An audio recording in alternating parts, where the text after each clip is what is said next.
यदि आप हमारे वीडियो को सोशल मीडिया पर उपयोग करना चाहते हैं तो आप इसका उपयोग कर सकते हैं। हमें कोई समस्या नहीं है। हमारे नोबल ऑफ किंग चैनल को सब्सक्राइब करें और लाइक करें, शेयर करें। तारांकन तारांकन तारांकन तारांकन। लगभग 8 घंटे बीत जाने के बाद जब दक्ष को होश आया तो उसने फिर से विदेशी भाषा सुनी। ऐसा लग रहा था जैसे 2 महिलाएं किसी बात पर बहस कर रही हों। अल्पविराम। उसने अपनी आंखें खोली और सामने देखा जहां एक महिला सिंहासन पर बैठी थी। वह महिला उस लड़की जैसी लग रही थी जिसने उसे मारा था। उसके भी पंख अर्ध पारदर्शी थे, लेकिन उसके पंख बड़े थे। वह ज्यादा परिपक्व भी लग रही थी। हैरानी की बात यह है कि उसके कुछ ऐसे थे जिसने उसे सबसे ज्यादा चौंका दिया। वे अब तक देखे गए सबसे बड़े थे। उसे ये भी आश्चर्य हुआ कि वह अपने पतले शरीर के साथ उन बड़े आकार की चीजों को कैसे उठा पाती है। कम से कम कहें तो उसकी हर पर्वत चोटियां उसके 2 सिरों से भी बड़ी लग रही थी। रानी जैसी दिखने वाली महिला ने एक टाइट फिटिंग ड्रेस पहनी हुई थी जो छाती के पास इतनी खींची हुई थी कि ऐसा लग रहा था कि यह किसी भी पल फट सकती है। महिला के बाल भी सुनहरे हैं जैसे दक्ष मारने वाली लड़की के। दक्ष ने अपनी दाईं ओर देखा और फिर से दूसरी आवाज सुनी। उसने देखा कि वही लड़की वहां थी। उनके पंखों को देखकर दक्ष को लगा कि वे माँ बेटी हैं। वे किसी बात पर जोरदार बहस कर रही थीं, लेकिन उसे कुछ समझ नहीं आया। उसने अपने हाथ की ओर देखा और पाया कि वह एक बार फिर उस अजीब लाल रस्सी से बंधा हुआ था। उसके पैर और हाथ दोनों बंधे हुए थे और वह बड़े हॉल में घुटनों के बल बैठा हुआ था, जबकि एक अन्य महिला उसे अपनी जगह पर रखने के लिए उसकी गर्दन पकड़े हुए थी। रानी को शायद बाहर की भाषा आती होगी या फिर वह प्राचीन भाषा जानती होगी। शुन, मुझे बताओ कि प्राचीन भाषा में नमस्ते कैसे कहा जाता है।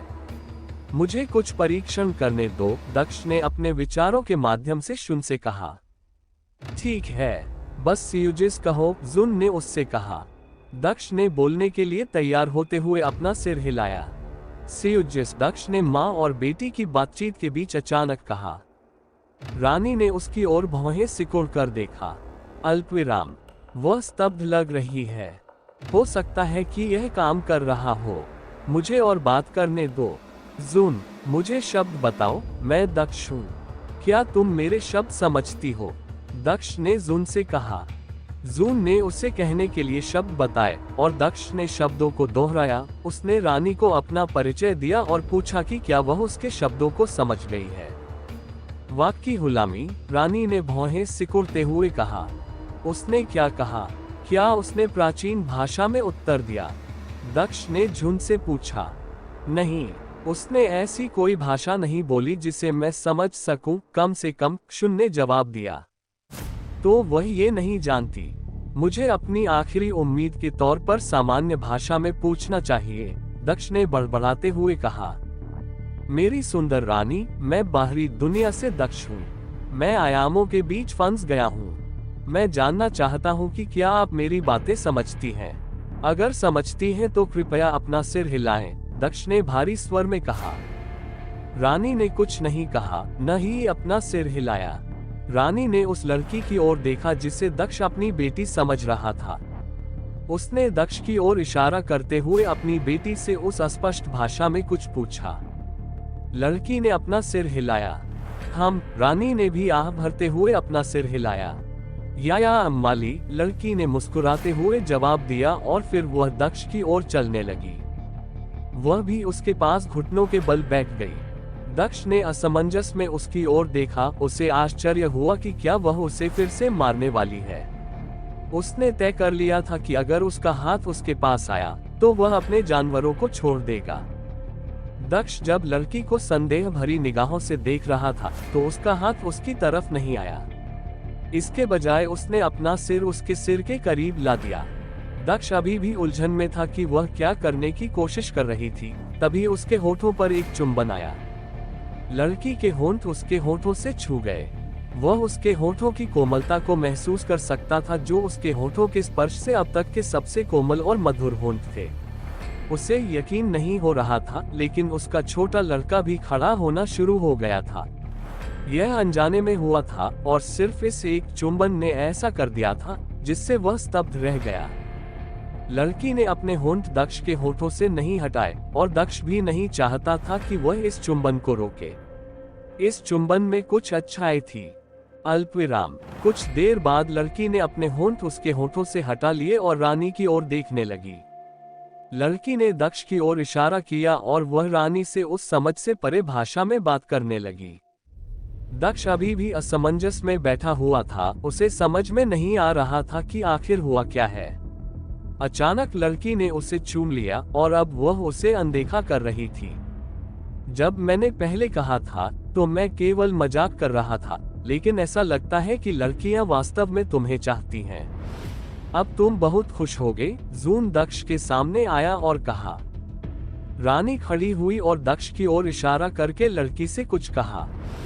लड़की ने अपना सिर नीचे करके सिर हिलाया। उसने पीछे मुड़कर उस महिला से कुछ कहा जो दक्ष को उसकी जगह पर रोके हुए थी। महिला ने दक्ष को खड़ा किया और उसे बाहर खींचने लगी। दक्ष ने विरोध नहीं किया और उसे ले जाने दिया। वह जानता था कि विरोध करने का ये सही समय नहीं था। वह ये भी देखना चाहता था कि वह उसे कहां ले जाएगी। इससे उसे यह जगह देखने का मौका मिल सकता था और अगर वह उसे जेल ले जा रही होती तो वह भाग भी सकता था, क्योंकि अकेली महिला से लड़ना कई महिलाओं से लड़ने से कहीं ज्यादा आसान था। रानी और अर्धपारदर्शी पंखों वाली लड़की पीछे ही रही और वे बातें करती रहीं। चुंबन, इसमें कुछ बात होगी, इसके पीछे कोई मतलब जरूर होगा, दक्ष ने पीछे देखते हुए कहा। दक्ष को खूबसूरती से बने गलियारों से ले जाया जा रहा था। उफ, बहुत दर्द हो रहा है, दक्ष ने शिकायत की और अचानक दर्द भरी आवाज निकाली जिसने महिलाओं का ध्यान आकर्षित किया। महिला ने चेहरे पर शिकन लिए उसकी ओर देखा। दक्ष दर्द भरी आवाजें निकालता रहा और अपने हाथ की ओर देखता रहा, जैसे रस्सी उसके हाथ को जला रही हो। अल्पविराम। अरे महिला, रस्सी हटाओ, इससे मुझे दर्द हो रहा है, दक्ष ने कहा। वह जानता था कि वह उसकी बातें नहीं समझेगी, इसलिए वह अपनी भावनाएं व्यक्त करने की कोशिश कर रहा था। हालांकि उसे वास्तव में कोई दर्द महसूस नहीं हो रहा था, फिर भी वह ये देखने की कोशिश कर रहा था कि क्या वह उसके हाथों के चारों ओर बंधी रस्सियों को ढीला कर सकता है, क्योंकि इस बार वे वास्तव में बहुत अधिक कसकर बंधी हुई थीं। महिला ने उसके हाथ की ओर देखा। हम्फ, उसने नाक भान सिकोड़ते हुए कहा और फिर उसे अनदेखा कर दिया और उसे अपने साथ खींचती रही। तुम बहुत क्रूर हो, मैं तुम्हें पसंद नहीं करता। मुझे नहीं लगता कि तुम इतनी कंजूस शख्सियत के साथ कभी शादी करोगी, दक्ष ने उसकी ओर देखते हुए शिकायत की। महिला ने कोई जवाब नहीं दिया और उसे कहीं ले जाने लगी। दक्ष अपनी दिव्य इंद्रिय का इस्तेमाल करता रहा, लेकिन उसने पाया कि उसकी दिव्य इंद्रिय दालान तक ही सीमित थी और वह दीवारों से आगे नहीं जा पा रही थी। वह कुछ भी महत्वपूर्ण नहीं देख पा रहा था। महिला उसे एक खूबसूरत कमरे में ले गई। कमरे में एक आरामदायक बिस्तर था, लेकिन उसके अलावा ये पूरी तरह से खाली था। उस जगह पर कोई खिड़की नहीं थी। क्या हम यहाँ हनीमून मना रहे हैं? मुझे आपको बताना होगा कि मेरी पहले से ही 4, नहीं रुको 5 पत्नियां हैं, दक्ष ने महिला से कहा। जब वह उसे कमरे के अंदर ले आई तो वह असमंजस में उसकी ओर देखने लगा। महिला कमरे से बाहर जाते समय कुछ नहीं बोली और जाने से पहले उसने दरवाजा बंद कर लिया। दक्ष बिस्तर पर बैठ गया और आहें भरने लगा। कम से कम उनके कमरे आरामदायक हैं। मुझे नहीं लगता कि उनकी जेल इतनी आरामदायक होगी। यह एक सामान्य कमरा होगा, दक्ष ने अपना सिर हिलाते हुए कहा। उसने जिया को नकली दुनिया से बाहर निकाला और उसे वापस भेजने से पहले उसका हाथ छुड़वाया। अब बहुत अच्छा लग रहा है, दक्ष ने अपनी बाहें फैलाते हुए कहा। तुमने कहा था कि तुम्हारी 5 पत्नियां हैं। शुन उसके पास आई और उसने कुछ ऐसा बताया जो उसे अजीब लगा। हाँ, मेरी 5 पत्नियां हैं, जब तक कि मैं किसी को भूल न जाऊं। मिंग्यू, झिकविंग, जू, मेई और जुन हैं, दक्ष ने अपने चेहरे पर एक विचारशील भाव के साथ कहा। अब जब मैं इसके बारे में सोचता हूँ तो ये बहुत अजीब लगता है कि मेरे पास इतनी सारी महिलाएं हैं। जब मैं इसके बारे में जोर से बोलता हूँ तो संख्या अधिक लगती है, दक्ष ने बड़बड़ाते हुए कहा। मुझे उस सूची से बाहर रखो। मैं तुम्हारी पत्नी नहीं हूँ, मैं तुम्हारी मालकिन हूँ, जून ने सिर हिलाते हुए जवाब दिया। दक्ष ने उसका हाथ पकड़ लिया और उसे अपने पास खींचकर अपनी गोद में बैठा लिया। तो फिर मेरी पत्नी बन जाओ, दक्ष ने उसके कान में फुसफुसाया। क्या तुम मुझे परेशान करना बंद कर सकती हो? मैं किसी बच्चे से संबंधित नहीं होने जा रही हूँ, जून ने जवाब दिया, लेकिन उसने दक्ष की गोद से उतरने का कोई प्रयास नहीं किया। मैं बच्चा नहीं हूँ, मैं एक आदमी हूँ और तुम मेरी औरत हो। तुम उम्र में मुझसे बड़ी हो सकती हो, लेकिन इससे तथ्य नहीं बदलता। तुम सबसे लंबे समय से मेरे साथ हो और मैंने तुम्हें कभी किसी ऐसे व्यक्ति से कम नहीं समझा जिसे मैं बहुत प्यार करता हूँ, संभवतः मिंग्यू से भी ज्यादा, क्योंकि तुम तब मेरे साथ थी जब मैं सचमुच कुछ भी नहीं था, दक्ष ने कहा और अपने होंठ उसके कानों के करीब ले गया। तुमने कई मौकों पर मेरी मदद की है और कई मौकों पर मुझे परेशान भी किया है। तुमने कई मौकों पर चीजें आसान की हैं और कई मौकों पर चीजें मुश्किल भी की हैं। फिर भी मुझे नहीं लगता कि ऐसा कुछ है जो मैं हमारी यात्रा के बारे में साझा करूं और तुम्हारे अलावा कोई बेहतर साथी नहीं है जिसे मैं पसंद करूं, दक्ष ने उसे गले लगाते हुए कहा और अपना सिर उसके कंधे पर टिका दिया। आज गायब मत हो जाना, दक्ष ने धीमी आवाज में कहा और उसने धीरे से जून की गर्दन को चूमा। जून का चेहरा लाल हो गया और वह बेचैन होने लगी, मानो वह एक ही समय पर जाना भी चाहती थी और नहीं भी जाना चाहती थी। दक्ष ने उसके गालों और गर्दन को चूमा, फिर उसने धीरे से उसके माथे को चूमा। उसने उसकी नाक को चूमा और धीरे से अपने होंठ उसके होठों के करीब ले आया। दक्ष उसे चूमने ही वाला था कि अचानक दरवाजा खुल गया। जून ने आवाज सुनी और गायब हो गई। दक्ष का चुंबन खाली हवा में गिरा। गलत समय है, लेडी, दक्ष ने दरवाजे की ओर देखते हुए कहा। उसने वहां एक लड़की को खड़ा देखा। ये वही लड़की थी जिसने उसके सिर पर 2 बार वार किया था। उसके सुनहरे बाल और सुंदर चेहरा था। उसके अर्ध पारदर्शी पंख सुंदर लग रहे थे। दक्ष ने देखा कि लड़की उसके चेहरे की ओर नहीं देख रही थी, बल्कि उसकी नजर नीचे थी। दक्ष ने नीचे देखा जहां वह देख रही थी और उसने देखा कि उसका छोटा लड़का सीधा खड़ा था। तुम्हें वास्तव में कुछ घंटों बाद आना चाहिए था, क्योंकि अगर तुम आओगे तो इस बेचारे को अब सोने के लिए रोना पड़ेगा, दक्ष ने मजाक में कहा। अल्पविराम। गुस्ता सानू मालिबी, लड़की ने उसकी ओर देखते हुए अपनी उंगलियां उसके चेहरे की ओर उठाते हुए कहा। दक्ष ने एक गहरी सांस ली और फिर एक लंबी आह भरी। देखो महिला, मैंने यह एक बार कहा है और मैं इसे 100 बार कह सकता हूँ। मुझे आपकी कही एक भी बात समझ में नहीं आई और मैं जल्द ही इसे सीखने वाला भी नहीं हूँ, दक्ष ने चेहरे पर शिकन के साथ कहा। उसे ये भी नहीं पता था कि उसने समझाने की कोशिश क्यों की, क्योंकि वह जानता था कि लड़की के दिमाग में कुछ भी नहीं घुसेगा। ऐसा लग रहा था जैसे वह अपना समय बर्बाद कर रहा था। इस बार लड़की ने कुछ नहीं कहा। इसके बजाय वो उसके करीब जाने लगी और उसके पास बैठ गई और उसे देखने लगी। मुझे मत बताओ कि तुम सच में मुझे चाहती हो, दक्ष ने उलझन में पूछा, क्योंकि उसने उसे अपने पास बैठे देखा था। दक्ष को पहले से ही कुछ संदेह था, क्योंकि उसने पहले भी उसे चूमा था। उसे आश्चर्य हुआ कि क्या लड़की वास्तव में उसे पसंद करती है। महिला ने फिर से अपना चेहरा उसके करीब लाया और उसे चूमा। आखिर यहाँ क्या हो रहा है? क्या वे राजकुमारी से मुझसे शादी करने जा रहे हैं? दक्ष ने सोचा, लेकिन उसने लड़की को पीछे नहीं धकेला। यह उनके घर में घुलने मिलने और यह पता लगाने का एक मौका हो सकता है कि मुझे क्या चाहिए। उसे पीछे धकेलने के बजाय उसने उसे चूमा और अपनी बाहें उसकी पीठ पर लपेट ली। आश्चर्य की बात यह है कि इस बार लड़की ने ही उसे पीछे धकेला। अरे, तुम ही थी जिसने मुझे सबसे पहले चूमा था, दक्ष ने उसकी ओर देखते हुए कहा। यह समझना था, लड़की ने उसे घूरते हुए जवाब दिया। समझे क्या? तुम किसी को इतनी आसानी से चूम नहीं सकते। 1 मिनट रुको, क्या तुमने अभी मेरी भाषा में बात की? दक्ष ने अपने चेहरे पर स्तब्ध भाव के साथ पूछा। पब फ्यूचर द्वारा विज्ञापन।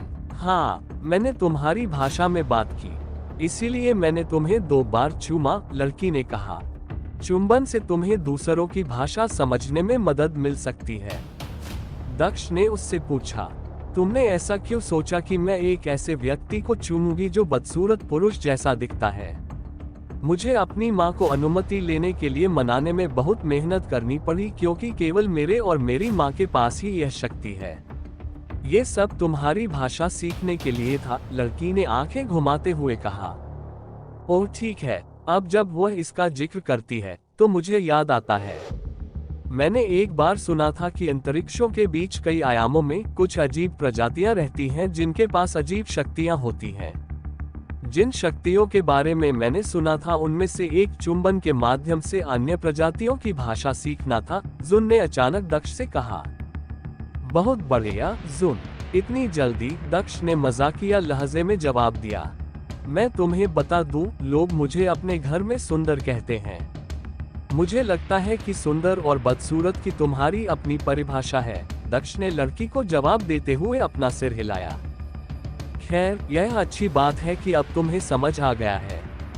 मुझे बताओ कि मैं कहाँ हूँ और तुम्हारा नाम क्या है? दक्ष ने लड़की से पूछा। तुम हमारे देश में हो, तुम्हें मेरे सवालों का जवाब देना होगा। तुम कौन हो? तुम उनके जैसे ही दिखते हो, लेकिन तुम्हारे पास पंख या कान नहीं है। लड़की ने जवाब में पूछा। ठीक है, चूंकि आप मेजबान हैं, मैं आपके प्रश्न का उत्तर दूंगा और फिर मुझे उत्तर देने की आपकी बारी है, दक्ष ने लड़की से कहा और फिर उसने उसे कुछ और स्पष्टीकरण देना शुरू किया। मैं दक्ष हूँ, मैं एक अलग दुनिया से हूँ। मैं एक अलग दुनिया की यात्रा कर रहा था, लेकिन गलती से मैं इस जगह पर पहुँच गया। मुझे नहीं पता कि मैं कहाँ हूँ, लेकिन ऐसा लगता है कि मैं अंतरिक्ष के बीच कहीं हूँ, उन्होंने समझाया। आप मेरे सवाल का जवाब दो, तुम कौन हो और मैं कहाँ हूँ? दक्ष ने पूछा। किसी दूसरी दुनिया से कोई? ये तो अविश्वसनीय लगता है, लड़की ने चेहरे पर संदेहास्पद भाव लाते हुए उत्तर दिया। तुमने पहले ही कहा था कि तुमने इस जगह पर मेरे जैसा कोई नहीं देखा। कम से कम तुम्हें इस बात पर इतना संदेह तो नहीं होना चाहिए कि मैं यहाँ से नहीं हूँ। इसके अलावा तुम्हें मेरे सवाल का जवाब भी देना चाहिए, महिला, दक्ष ने लड़की की ओर देखते हुए कहा। मेरा नाम मिंग लैन है। आप अंधेरी परियों की भूमि में हैं, लड़की ने जवाब दिया। अंधेरे परियों की भूमि? क्या तुम लोगों के पास अंतरिक्ष से संबंधित कोई चीज है जो मुझे वापस जाने में मदद कर सके? मैंने कोशिश की, लेकिन मैं इस जगह में फंस गया हूँ। मुझे लगता है कि मुझे अंतरिक्ष से संबंधित किसी चीज की जरूरत है। यह कोई पौधा या कुछ भी हो सकता है। क्या तुम्हारे पास ऐसी किसी चीज के बारे में कोई विचार है? दक्ष ने लड़की से पूछा। अंतरिक्ष? मुझे इसके बारे में कुछ पता है, लेकिन मैं आपकी मदद क्यों करूं?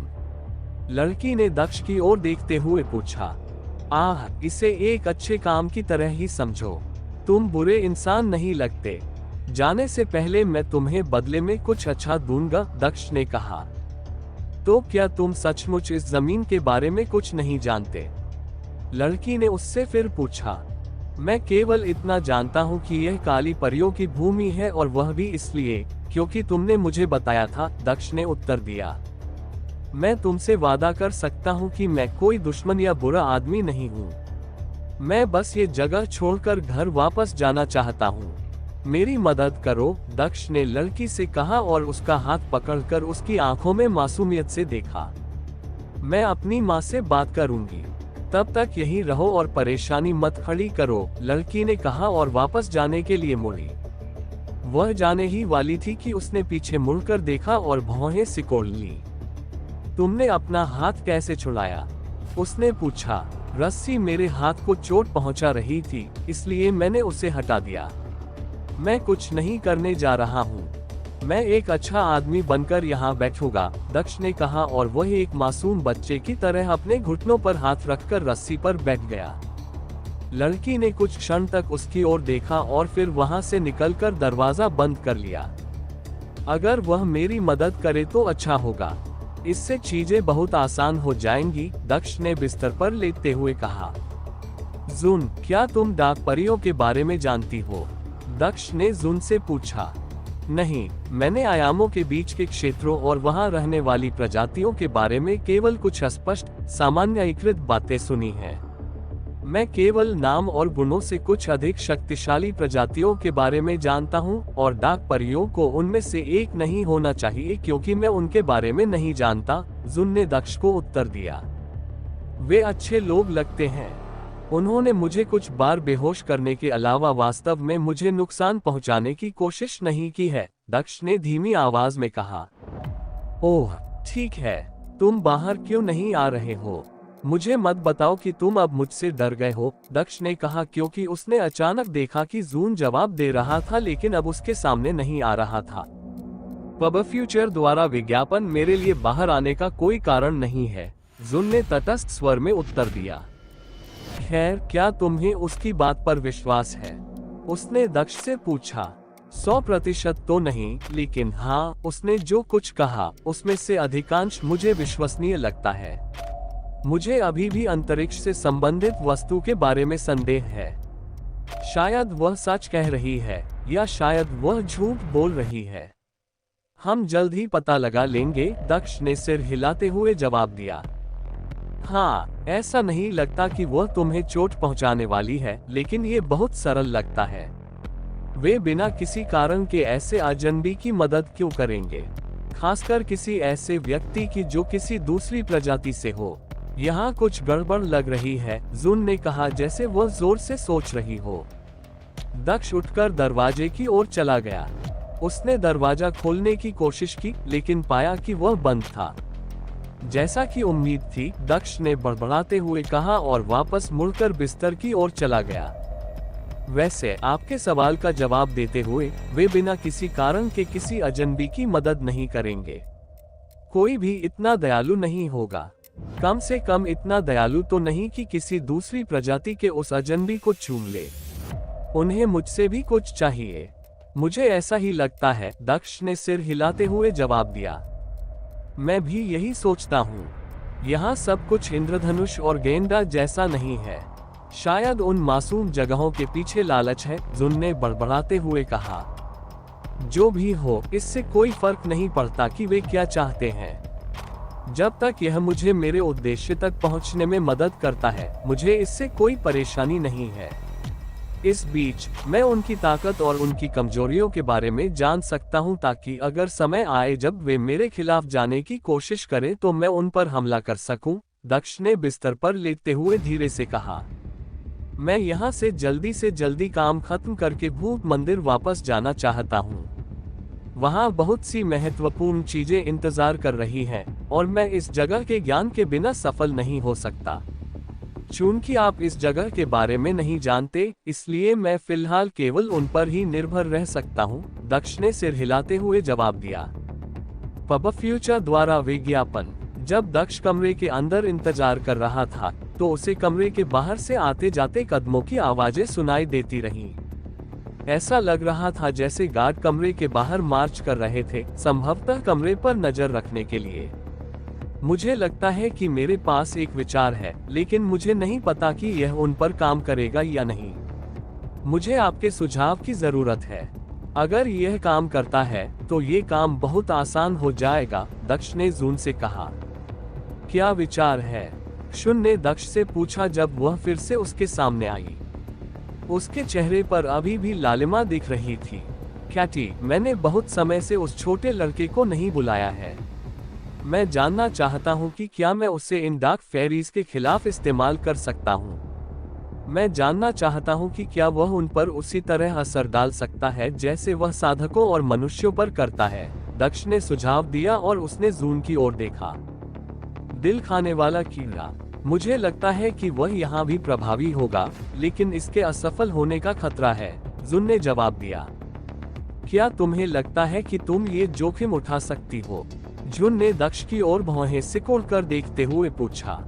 ये सच है, अगर यह विफल हो जाता है तो मैं मूल रूप से डाक परियों के साथ अपनी दुश्मनी स्थापित कर लूंगा, लेकिन अगर यह सफल होता है तो मुझे एक अंदरूनी सूत्र तक पहुंच मिल जाएगी, दक्ष ने ये सोचते हुए कहा। अगर मैं कोशिश करूं तो सफलता की क्या संभावना है? दक्ष ने जून से पूछा। यदि आप जीवन भक्षी कीट को उनके हृदय के अंदर जाने में सहायता कर सकें, तो सफलता की संभावना 90% से अधिक होगी। शून्य उत्तर दिया। यह एक उचित संख्या है। ठीक है, मैं ये करूंगा, दक्ष ने अपना सिर हिलाते हुए कहा। वह दरवाजे की ओर गया और उसे खटखटाया। वह खटखटाता रहा, लेकिन दरवाजा नहीं खुला। लगता है उन्हें मुझे अनदेखा करने के लिए कहा गया है। मैं केवल अंदर ही इंतजार कर सकता हूँ। मुझे तब तक इंतजार करना होगा जब तक मिंगलैन अंदर नहीं आ जाती। चूंकि वह एकमात्र व्यक्ति है जो मेरी भाषा समझती है, इसलिए ये योजना केवल उसके साथ ही काम कर सकती है। दक्ष ने फिर से अपने बिस्तर पर बैठते हुए कहा। मुझे इसके लिए किसी और की भी जरूरत है, लेकिन मैं उसे बाहर नहीं लाना चाहता। वह बाहर आते ही मुझे कोसना शुरू कर देगा। दक्ष ने चेहरे पर एक व्यंग्यात्मक मुस्कान के साथ रिंग की ओर देखते हुए कहा। उसने अपनी चेतना को अपने प्राचीन वलय के पशु क्षेत्र के अंदर भेजा और उसके चारों ओर देखना शुरू कर दिया। इतने सारे संसाधन, लेकिन मैं इस जगह में प्रवेश नहीं कर सकता। संसाधनों को बाहर भी नहीं ले जाया जा सकता। ये बहुत अच्छा होगा अगर मैं इन दुर्लभ जड़ी बूटियों में से कुछ का स्वाद ले सकूं या इस जगह पर खेती कर सकूं। दक्ष ने क्षेत्र में विभिन्न जड़ी बूटियों को देखते हुए सोचा। ओह, वहाँ लिटिल स्नो है। मुझे लगता है कि यह छोटी सी लड़की अब मेरे बारे में सोचती भी नहीं है। वह जब चाहे बाहर आ सकती है, लेकिन आजकल वह सिर्फ अंदर ही रहती है। पहले मुझे उससे बात करने दो, दक्ष ने बड़बड़ाते हुए कहा जब उसने लिटिल स्नो को जानवर के क्षेत्र में सोते हुए देखा। वह उसे प्राचीन रिंग से बाहर ले आया। जैसे ही वह पशु क्षेत्र से बाहर आई, छोटी सी बर्फ उसकी गोद में आ गिरी। उबू, वह दक्ष के चेहरे को देखते हुए फुसफुसाई। तुम छोटी बच्ची, क्या तुम मुझे भूल गई हो? तुम मुझसे मिलने कभी बाहर क्यों नहीं आती? दक्ष ने अपने हाथों में उस रोएदार जीव को घूरते हुए पूछा। अल्पविराम, मम्मम। लिटिल स्नो दक्ष की गोद में लेट गई और उसके सिर को सहलाने का आनंद लेने लगी। काफी समय हो गया है, लेकिन तुम अब भी उतनी ही बूढ़ी दिखती हो जितनी पहले दिखती थी। क्या तुम बड़ी होकर ऐसी ही दिखोगी? दक्ष ने लिटिल स्नो से पूछा, हालांकि वह जानता था कि वह जवाब नहीं देगी। लिटिल स्नो ने असमंजस में उसकी ओर देखा। मैं तुम्हें एक उदाहरण देता हूँ, बस ओरियन को देखो।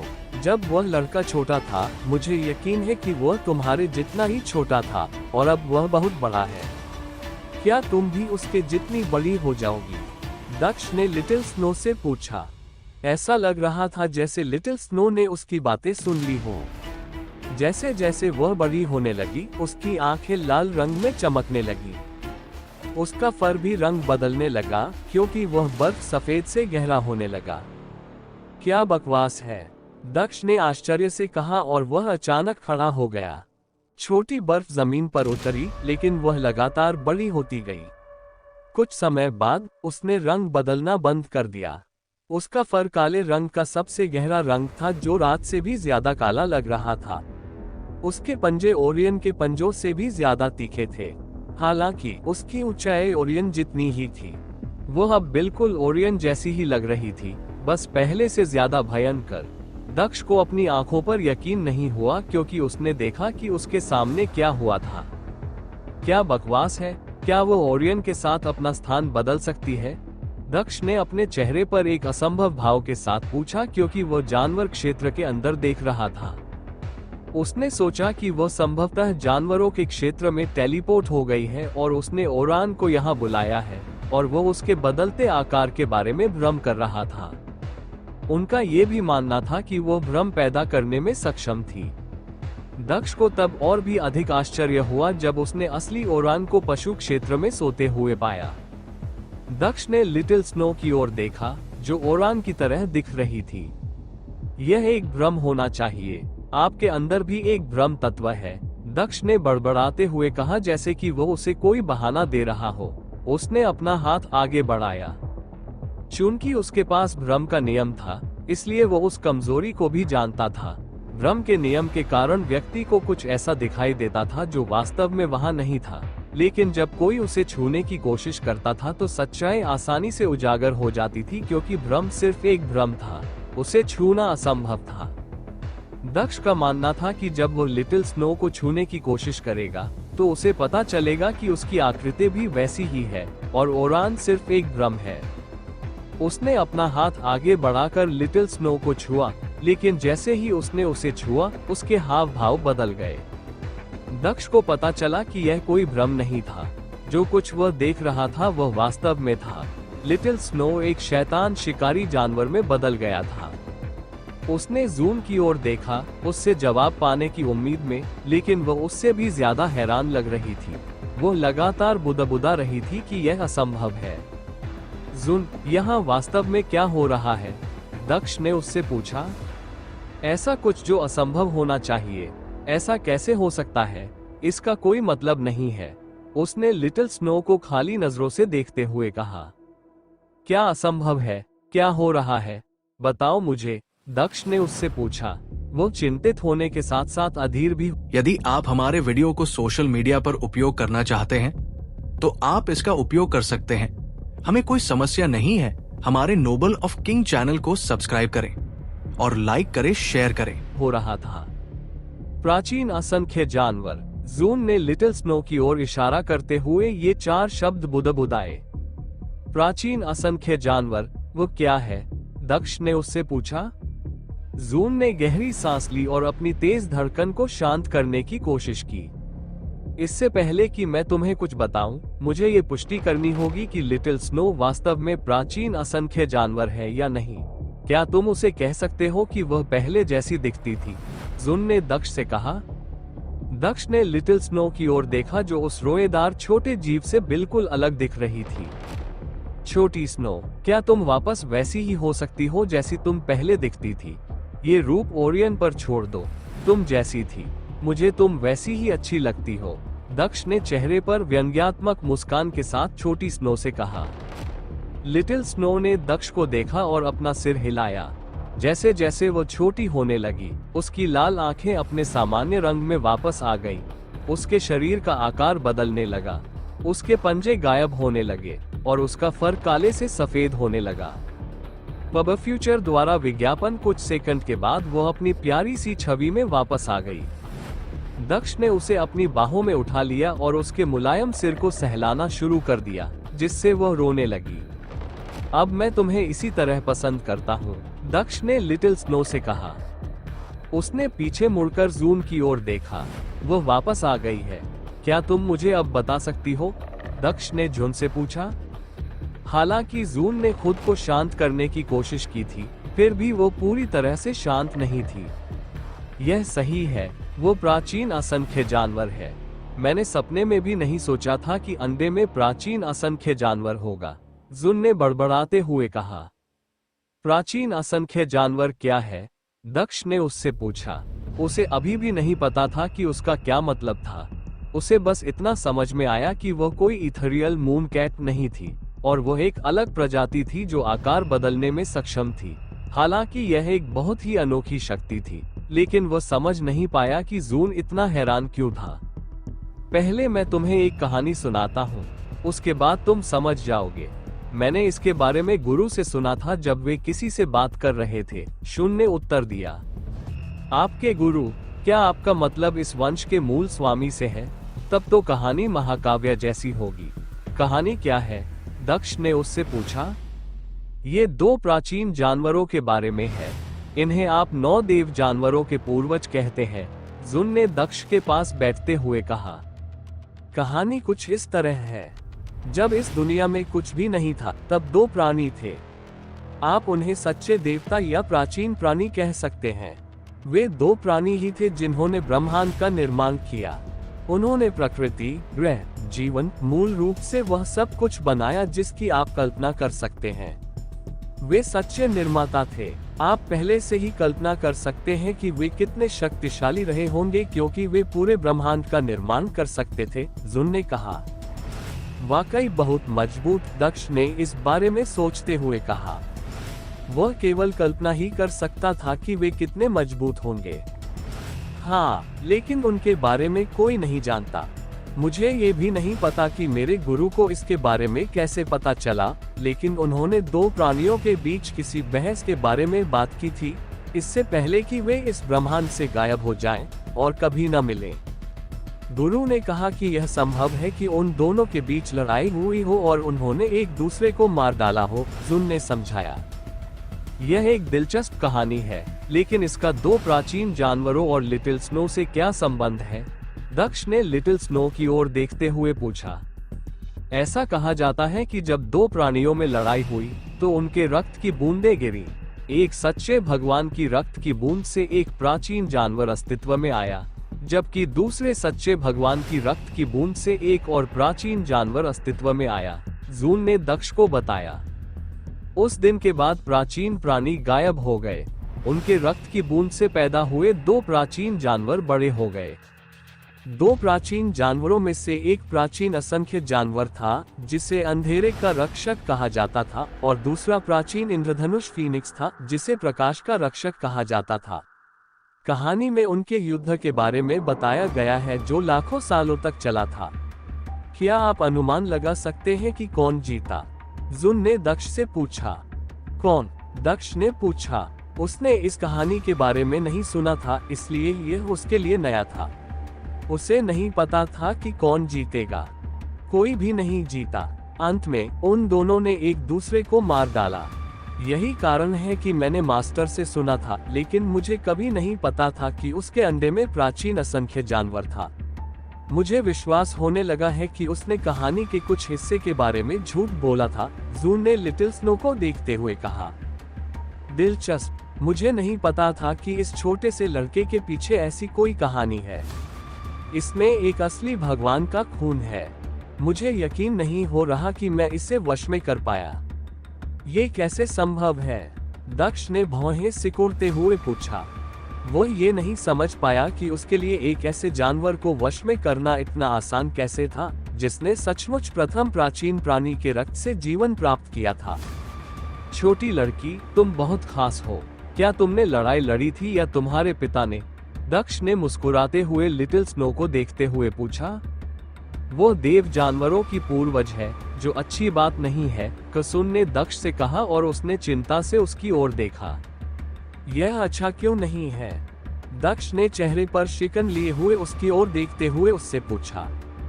फ्रेंड्स, आप सभी से रिक्वेस्ट है कि मेरे बैकअप चैनल को भी सब्सक्राइब कर लें। अगर इस चैनल को कुछ भी होता है तो आगे की स्टोरी मेरे backup channel all novel explainer और सुपर एफएम स्टोरी पर अपलोड होगी, और मेरे Telegram channel novel story teller को भी ज्वाइन कर ले, लिंक डिस्क्रिप्शन में है। और अगर आप इस स्टोरी का नेक्स्ट एपिसोड जल्दी चाहते हैं तो वीडियो को ज्यादा से ज्यादा लाइक और कमेंट करें, क्योंकि देव जानवर उसे मारने की कोशिश करेंगे अगर उन्हें उसके अस्तित्व के बारे में पता चल गया, जून ने दक्ष से कहा, और उसने अपना सिर हिलाया। क्यों? वह या तो उनकी पूर्वज है या उनके पूर्वज की संतान।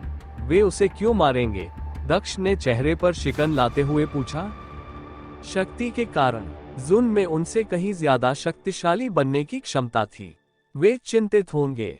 ताकतवर लोग अनिश्चितता में जीना पसंद नहीं करते। वे किसी को उनसे ज्यादा शक्तिशाली बनते देखना पसंद नहीं करेंगे, क्योंकि इससे वे दूसरे दर्जे के अस्तित्व में आ जाएंगे। वे शासक नहीं होंगे, लेकिन लिटिल स्नो के अनुचर अगर उसी स्तर पर पहुंच गए, वे निश्चित रूप से उसे मारने की कोशिश करेंगे। मुझे इस बात का पूरा यकीन है, जुन ने दक्ष से कहा। जब मनुष्य अपनी क्षमता के कारण उस पर हमला कर सकते हैं, तो जानवर फिर भी जानवर ही हैं। अगर उन्हें पता चल गया तो वे किसी पूर्वज जानवर जैसे व्यक्ति को ब्रह्मांड में पनपने नहीं देंगे, जुन ने कहा। ठीक है, ऐसा नहीं है कि वे उसे ढूंढ पाएंगे।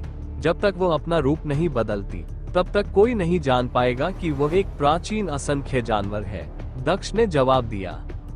छोटी लड़की, तुम वापस जा सकती हो और अभी आराम कर सकती हो। मैं तुम्हें बाद में बाहर ले आऊंगा। दक्ष ने बुदबुदाते हुए छोटी बर्फ के माथे को चूमा और फिर उसे जानवरों के क्षेत्र में वापस भेज दिया। मुझे नहीं लगता कि तुम इस बात को समझते हो कि तुम्हारे हाथ में क्या है। ये सचमुच ब्रह्मांड का भविष्य बदल सकता है। एक ऐसा जानवर जो किसी भी भगवान जानवर या यहाँ तक कि किसी ऐसे व्यक्ति का रूप ले सकता है जिसे पहले कभी नहीं देखा गया हो। उसकी वजह से बहुत सी चीजें बदल सकती हैं, जुन ने बड़बड़ाते हुए कहा। पब फ्यूचर द्वारा विज्ञापन। वह एक अच्छी लड़की है। वह ऐसा कुछ भी नहीं करेगी जो मैं उससे करने के लिए न कहूँ, दक्ष ने अपना सिर हिलाते हुए कहा। उसकी चिंता मत करो।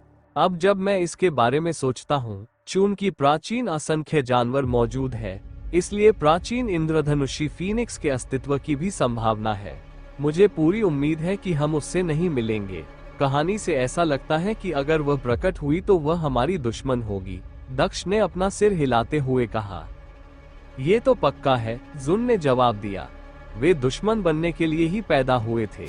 इससे कोई फर्क नहीं पड़ता कि लिटिल स्नो वही प्राचीन असंख्य जानवर है या उसका वंशज है, लेकिन मुझे लगभग पूरा यकीन है कि दुश्मनी उनके खून में गहराई से निहित होगी। हालांकि यह आपके पक्ष से काफी मेल खाता है। प्राचीन असंख्य जानवर को अंधेरे के रक्षक के रूप में जाना जाता है। वह किसी ऐसे व्यक्ति के साथ समाप्त हुई जो अंधेरे के नियम को समझता था। ये सबसे अच्छा विकल्प लगता है। अगर हम उस तर्क से चलते हैं तो प्राचीन इंद्रधनुष फीनिक्स किसी ऐसे व्यक्ति के साथ समाप्त हो सकता है जो प्रकाश के पक्ष में है, जुन ने मुस्कुराते हुए कहा। प्रकाश, शायद इस दुनिया में कहीं प्रकाश भी हो। हालांकि मुझे इस पर बहुत संदेह है। इस दुनिया में एक भी व्यक्ति ऐसा नहीं है जो इतना शुद्ध हो कि उसे प्रकाश माना जा सके। मुझे नहीं लगता कि ऐसा कोई व्यक्ति भी हो सकता है। इस ब्रह्मांड में हर एक प्राणी के दिल में थोड़ा अंधेरा जरूर होता है। हर किसी के पास लालच, इच्छाएं या गुस्सा होता है। प्रकाश की तरफ बने रहने की तुलना में अंधेरे में डूब जाना बहुत आसान है, दक्ष ने बिस्तर पर लेटते हुए जवाब दिया। उन्होंने कहा, प्राचीन इंद्रधनुषी फीनिक्स को ही देख लीजिए। आपने कहा कि यह प्रकाश का रक्षक था, लेकिन क्या इसने पैतृक दुश्मनी जैसे तुच्छ कारणों से किसी अन्य जीव से लड़ाई नहीं की? इससे पहले ही पता चल गया है कि प्रकाश के रक्षक के पास अंधकार भी था। हो सकता है कि आप जो कहते हैं वो सच हो, लेकिन इस दुनिया में कुछ भी संभव है। यहाँ तक कि जिनके दिल में अंधेरा है वे भी प्रकाश के वाहक हो सकते हैं, क्योंकि प्रकाश मेरे विचार से सिद्धांतों के बारे में अधिक है।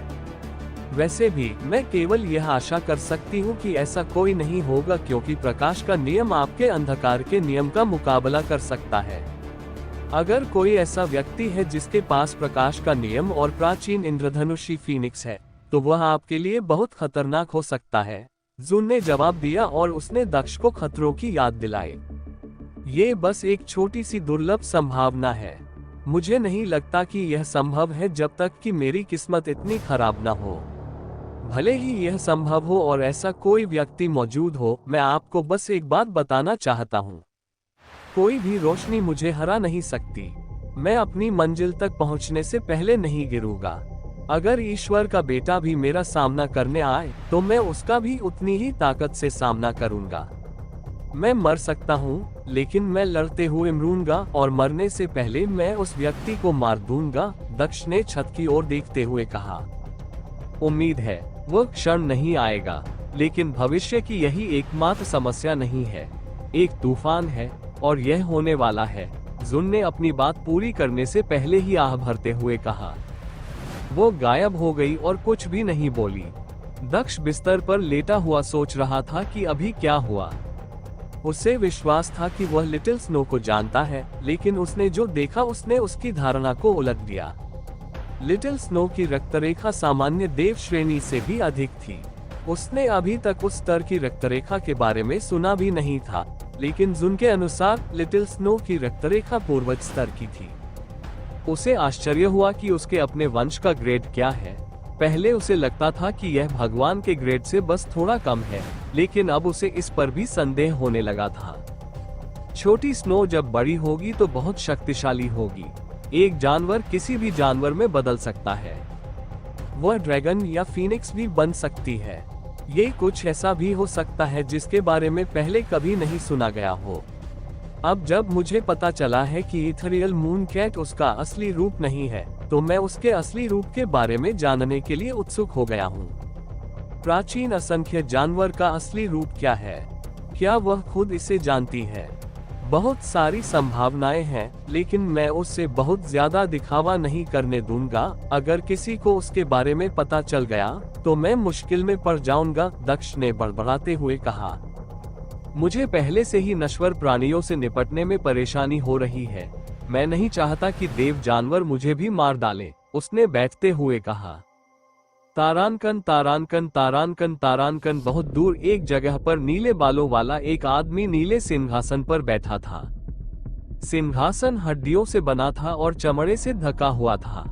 ये ड्रैगन राजा का सिंहासन था, जो ड्रैगन कबीले का राजा था। ड्रैगन कबीला 9 भगवान जानवर कुलों में से एक था। इसे 9 भगवान जानवर कुलों में सबसे मजबूत कबीला माना जाता था, लेकिन ज्यादातर लोग उन्हें व्हाइट टाइगर कबीले के साथ 2 अधिपति कुलों में से एक मानते थे। सिंहासन पर बैठा हुआ आदमी 40 साल का लग रहा था। उसके लंबे नीले बाल थे जो कंधों तक आते थे। वह आदमी बहुत मोटा नहीं लग रहा था, लेकिन लोगों को पता था कि यह व्यक्ति ऐसा नहीं था जिसे वे अपमानित कर सकें। सिंहासन पर बैठा आदमी सबसे मजबूत भगवान जानवर कुलों में से एक का राजा था। वह खुद ड्रैगन किंग था, ड्रैगन कबीले का अधिपति और 9 भगवान सितारों में से एक था। पहले वह 9 देव सितारों में से एक का उपयोग करता था, लेकिन अब वह 10 देव सितारों में से एक था, क्योंकि एक और सितारा प्रकट हुआ था जो किसी अन्य देव पशु राजा के जन्म या प्रकट होने का संकेत था। हालांकि केवल बहुत शक्तिशाली प्राणी ही 10वें तारे के प्रकट होने के बारे में जानते थे, इसलिए अधिकांश जानवर अभी भी यही सोचते थे कि केवल 9 ही देव पशु राजा थे। ज्यादातर लोगों को यह नहीं पता था कि जिस सिंहासन पर ड्रैगन राजा बैठा था वह साधारण हड्डियों से नहीं बना था, न ही उसकी त्वचा साधारण थी। हड्डियां और त्वचा एक श्रेष्ठ प्राणी की थी। ये पहले ड्रैगन भगवान राजा के सबसे प्यारे बेटे की हड्डियां और त्वचा थी। इसे एक अनुस्मारक के रूप में उसके बेटे की त्वचा से बनाया गया था। यह एक अनुस्मारक था कि कभी किसी पर दया न करें। केवल उनकी पीढ़ी के ड्रैगन राजाओं को ही सिंहासन के बारे में कहानी पता थी और इसे जानबूझकर गुप्त रखा गया था। पहला ड्रैगन राजा एक दयालु राजा था जिसे हत्या करना पसंद नहीं था। उसे सबसे दयालु जानवर देवता के रूप में भी संबोधित किया जाता था। हालांकि यही दयालुता एक दिन उसकी सबसे बड़ी गलती बन गई। एक दिन कोई व्यक्ति ड्रैगन के राज्य में कुछ लेने आया। उस व्यक्ति को पकड़ लिया गया, लेकिन चूंकि वह व्यक्ति जो चीज ले जा रहा था वह मूल रूप से बेकार थी और उसका अपराध इतना बुरा नहीं था, इसलिए ड्रैगन राजा ने उस व्यक्ति को सजा नहीं दी और उसे केवल चेतावनी देकर राज्य से जाने दिया।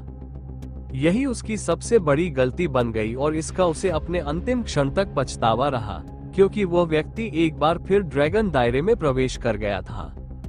वह व्यक्ति न केवल ड्रैगन क्षेत्र में प्रवेश कर गया, बल्कि चोरी करने के लिए वह शाही महल के अंदर भी घुस गया। ड्रैगन राजा का बेटा उस समय अभी भी एक बच्चा था। ड्रैगन राजा के बेटे ने चोर को देखा और चोर ने छोटे बच्चे को मार डाला। चोर पकड़ा गया और मारा गया, लेकिन अपने बेटे की मौत ने ड्रैगन किंग को बुरी तरह प्रभावित किया।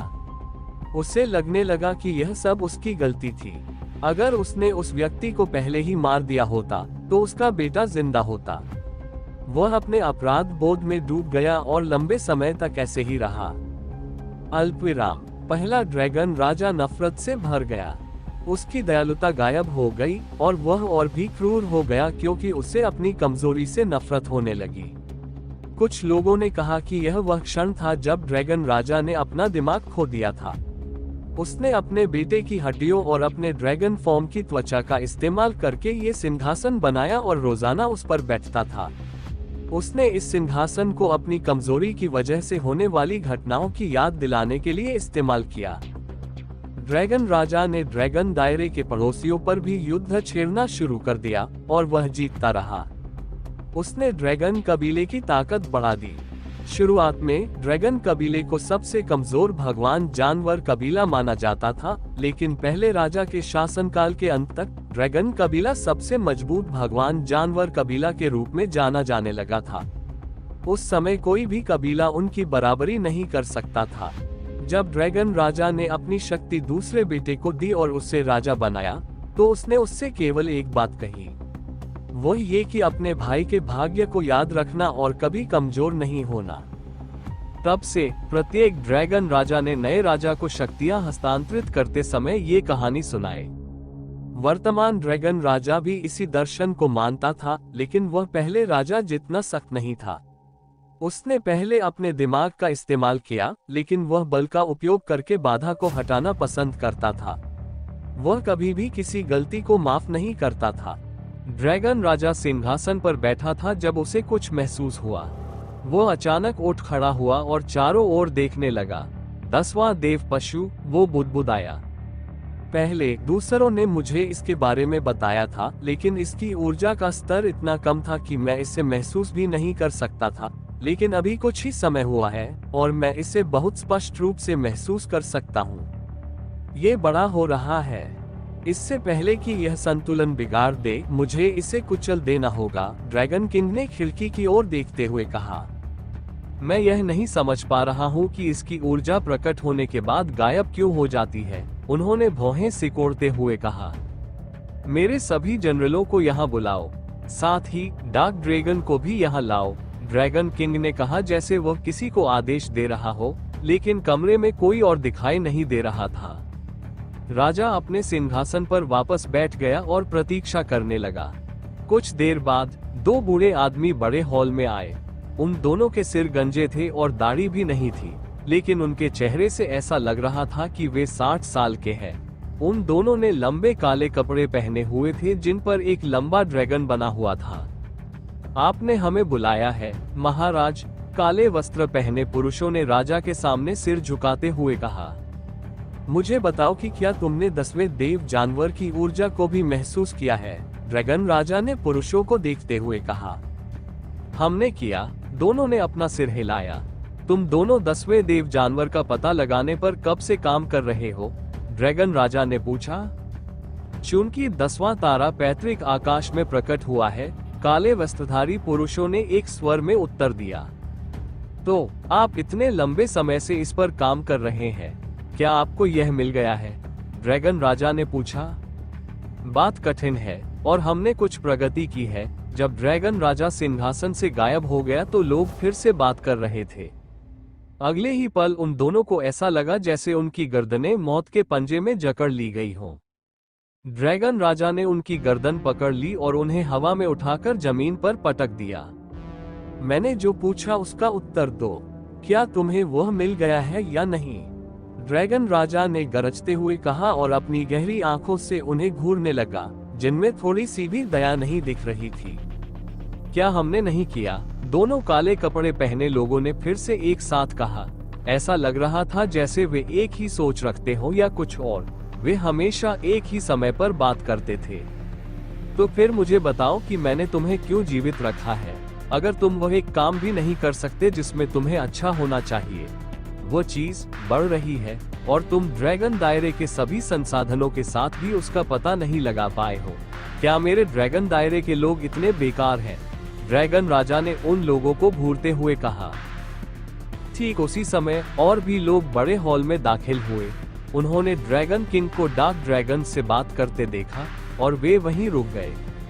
एक तरफ खड़े हो जाओ, पहले मुझे उनसे निपटने दो, ड्रैगन राजा ने ड्रैगन जनरलों से कहा, जिन्होंने आदेशों का पालन किया और एक तरफ खड़े हो गए। अल्पविराम, तुम दोनों ने अभी भी मुझे जवाब नहीं दिया है। अगर तुम एक भी काम नहीं कर सकते तो मैं तुम्हें क्यों जीवित रख रहा हूँ। ड्रैगन किंग ने फिर से 2 डार्क रोबेड पुरुषों को हवा में उठाया और उन्हें फिर से जमीन पर पटक दिया, जबकि उसने अपनी पकड़ मजबूत कर ली।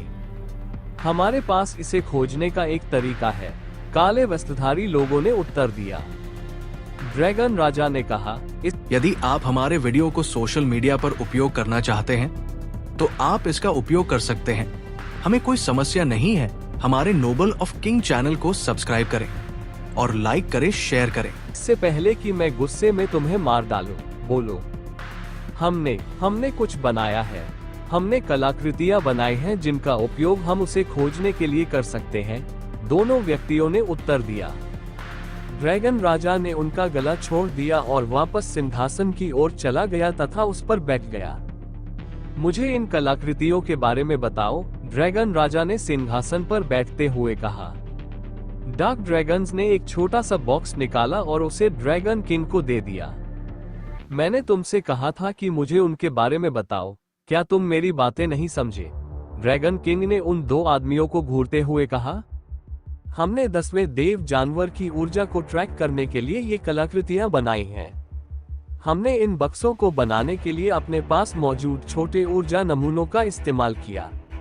जैसा कि हमने कहा, सबसे बड़ी समस्या यह है कि अगर 10वां देव जानवर हमारे ट्रैक करने के लिए पर्याप्त समय तक नहीं टिकता है तो जो संकेत निकलते हैं वे बहुत लंबे होते हैं और समय वास्तव में हर बार कम होता है, डार्क ड्रैगन्स ने कहा। हम उस जानवर की ऊर्जा को लंबे समय तक बनाए नहीं रख सकते, इसलिए एकमात्र विकल्प दूरी कम करना है। ये कलाकृतियां उस उद्देश्य को पूरा करती हैं। ये हमें ये पता लगाने में मदद कर सकती है कि अगली बार जब 10वां देव जानवर अपनी ऊर्जा प्रकट करेगा तो वह कहाँ है, डार्क ड्रैगन्स ने कहा। ये कैसे काम करेंगे? ड्रैगन किंग ने बॉक्स को देखते हुए पूछा। हमें प्रत्येक ग्रह पर इनमें से एक बॉक्स रखना होगा। चूंकि हम नहीं जानते कि 10वां देव जानवर किस ग्रह पर है, इसलिए हम केवल सभी ग्रहों को ही कवर कर सकते हैं। जब जानवर फिर से अपनी ऊर्जा छोड़ता है तो उस ग्रह पर मौजूद बॉक्स उसे पहचान लेगा और हमें वह संकेत भेजेगा। इसका उपयोग करके हम आसानी से उस ग्रह को ढूंढ सकते हैं जहां जानवर है।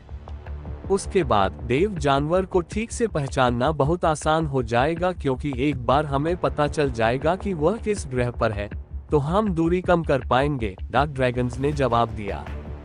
अच्छा, मुझे यह विचार पसंद आया। हम ऐसा करेंगे। सभी बक्से तैयार करने में कितना समय लगेगा? ड्रैगन राजा ने पूछा। अधिक से अधिक कुछ सप्ताह, डार्क ड्रैगन्स ने उत्तर दिया। मैं ये काम 1 सप्ताह में पूरा करना चाहता हूँ।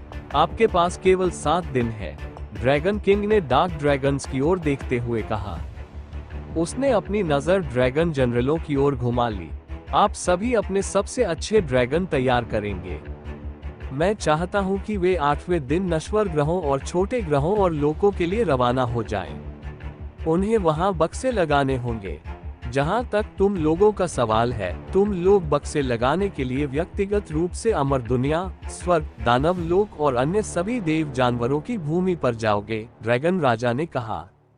मुझे परवाह नहीं है कि तुम्हें क्या करना है, मुझे ब्रह्मांड के हर कोने में बक्से चाहिए। जो असफल होगा वह मर जाएगा और उसका पूरा परिवार खत्म हो जाएगा। आपको इस मिशन के महत्व को समझना होगा, उन्होंने ड्रैगन जनरलों को चेतावनी देते हुए कहा। कोई भी विफलता बर्दाश्त नहीं की जाएगी। जनरलों ने अपना सिर हिलाकर ड्रैगन राजा को बताया कि वे निश्चित रूप से मिशन पूरा करेंगे। अभी चले जाओ और जो कुछ तुम्हें चाहिए उसे तैयार कर लो। मैं 8वें दिन 1 सेकंड की भी देरी नहीं देखना चाहता, ड्रैगन किंग ने गार्डो और डार्क ड्रैगन्स की ओर देखते हुए घोषणा की। वे सभी हॉल छोड़कर चले गए। महाराज, क्या आपको लगता है कि जनरल उन बक्सों को हर जगह सफलतापूर्वक लगा सकते हैं? उनके लिए दानव क्षेत्र और स्वर्ग जैसी जगहों में प्रवेश करना मुश्किल लगता है। व्हाइट टाइगर कबीले का क्षेत्र भी मुश्किल है। अगर वे हमारे लोगों को अंदर घुसते हुए पकड़ लेते हैं तो कुछ आक्रोश भड़क सकता है, किसी ने कहा, लेकिन ड्रैगन किंग के अलावा कोई भी व्यक्ति अंदर दिखाई नहीं दिया। यह एक तरह से उनके लिए एक परीक्षा हो सकती है। यदि वे सफल होते हैं तो ठीक है, यदि वे असफल होते हैं तो मैं व्यक्तिगत रूप से जाऊंगा, ड्रैगन किंग ने अपनी आंखें बंद करते हुए जवाब दिया। तारानकन तारानकन तारानकन तारानकन। ब्रह्मांड में कई जानवर कबीले थे। उनमें से कुछ वास्तव में शक्तिशाली थे और उन्हें रॉयल बीस्ट कबीले माना जाता था। रॉयल बीस्ट कबीले बीस्ट कबीलों के ऊपरी सोपानों की तरह थे। वे थे जो जानवरों के बीच पदानुक्रम के शीर्ष पर थे। 50 से अधिक रॉयल बीस्ट कबीले थे जो अस्तित्व में थे। 9 कुल ऐसे थे जो शाही कुलों से ऊपर थे और उन्हें देव जानवर कुलों के नाम से जाना जाता था। जानवरों के मामले में वे देवताओं की तरह थे। उन सभी के पास भगवान की श्रेणी की रक्तरेखा थी, लेकिन केवल उन कुलों के राजाओं के पास ही एक देव सितारा की असली शक्ति थी, जो राजाओं द्वारा पीढ़ी दर पीढ़ी हस्तांतरित की जाती थी। 9 देव जानवर कुलों में से एक भी ऐसा कबीला नहीं था जो 10वें देव जानवर तारे के प्रकट होने के बाद आश्चर्यचकित न हुआ हो, जो अन्य 9 देव जानवर सितारों की तुलना में और भी अधिक चमकीला था। एक भी देव जानवर कुल ऐसा नहीं था जो 10वें देव जानवर की खोज न कर रहा हो। वे सभी जानते थे कि इसका क्या मतलब है। चूंकि 10वां देव जानवर तारा अन्य देव जानवर तारों की तुलना में अधिक चमकीला था, इसका मतलब था कि 10वें देव जानवर की रक्तरेखा मूल के बहुत करीब थी। इसका ये भी मतलब था कि 10वें देव जानवर में उनसे कहीं अधिक क्षमता थी। यदि 10वां देव जानवर अपनी पूरी ताकत तक पहुंच सकता है, तो वो सभी देव जानवरों पर हावी हो सकता है। 10वें देव जानवर कबीले का उदय क्षितिज पर था यदि 10वें देव जानवर को नहीं रोका गया, और वे सभी इस बारे में चिंतित थे। इतने लंबे समय के बाद स्थापित संतुलन नष्ट हो जाएगा यदि 10वें देव जानवर ने अन्यथा निर्णय लिया। 10वें देव जानवर को मजबूत होने देने के बजाय उसे मिटा देना बेहतर था। कम से कम अधिकांश देव जानवर राजाओं ने यही सोचा था। यही कारण था कि वे सभी 10वें देव जानवर की तलाश कर रहे थे। फिर भी सब कुछ ठीक नहीं था। हालांकि सभी 9 देव जानवर कबीले एक ही चीज चाहते थे, लेकिन वे एक दूसरे के साथ सहयोग नहीं कर रहे थे क्योंकि उनके मन में दूसरी योजना भी थी। 10वें देव जानवर को पहले खोजने से एक लाभ जुड़ा था, और सभी 9 देव जानवर राजा उस लाभ को चाहते थे। वे 10वें देव जानवर को पहले ढूंढने की उम्मीद कर रहे थे जब वह कमजोर था, ताकि वे उसकी ताकत को सोख सके। अगर 10वां देव जानवर भोला था, तो उनके लिए उसे अपनी शक्ति देना आसान था। वे सभी उस संभावना की उम्मीद कर रहे थे। लिटिल स्नो की खोज बढ़ गई थी, और जैसे जैसे देव जानवर अधिक से अधिक उत्सुक होते गए, ये बदतर होने लगी।